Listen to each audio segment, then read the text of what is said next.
ఏయ్ ఆగవయ్యా, ఎక్కడికి వెళ్తున్నావు? ఆగండి. అరే ఎలా కలుస్తావు? వాళ్ళు ఎలా కొడుతుంది? ఎమ్మెల్యే గారు చెప్పి పర్మిషన్ తీసుకోవాలి. వెట్టాపుతావా ఎమ్మెల్యే గారిని కలిసేదానికి? అరే చెప్తున్నా, చాలా పనిలో ఉన్నారు ఆయన. చాలు కానీ సుబ్బయ్య రా. ఏంటా సుబ్బయ్యని ఆపుతారు? రా సుబ్బయ్య. ఏంటన్నా? అన్నా ఏమయ్యా వెంకటేశ్వరరావు, బుద్ధి ఉందంటే సుబ్బయ్య అన్న వస్తే ఆపుతారా? బుద్ధుందా?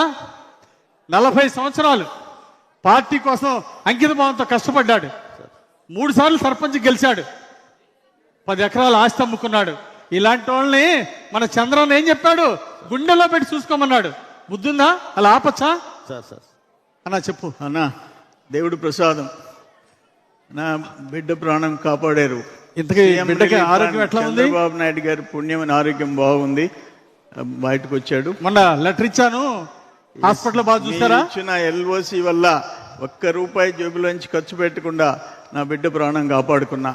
మీకు రుణపడి ఉండా, చంద్రబాబు నాయుడు గారికి, కుటుంబ ప్రభుత్వానికి రుణపడి ఉండా. అది చెప్పేదానికి వచ్చా. దేవుడి ప్రసాదం తీసుకొచ్చా. నీకు మేము చేసేది తక్కువ అన్నా. నువ్వు కష్టపడ్డావు. దుర్మార్గ పాలనలో 16 కేసులు, తప్పుడు కేసులు పెట్టారు నీ మీద, జైల్లో పెట్టారు. అయినా నువ్వు ధైర్యంగా నిలబడ్డావు. మొన్న ఎలక్షన్లో 50 లక్షలు ఇస్తానని నీకు ఆశ చూపించినా నా కాలి గోడుతో సమానం. నేను పార్టీ వదిలి రాను, తెలుగుదేశం వదిలి రానని మా కోసం నిలబడ్డావన్నా, జెండా కోసం నిలబడ్డావన్నా. మీకోసం చంద్రన్న, ఇది నా గొప్పతనం కాదన్నా.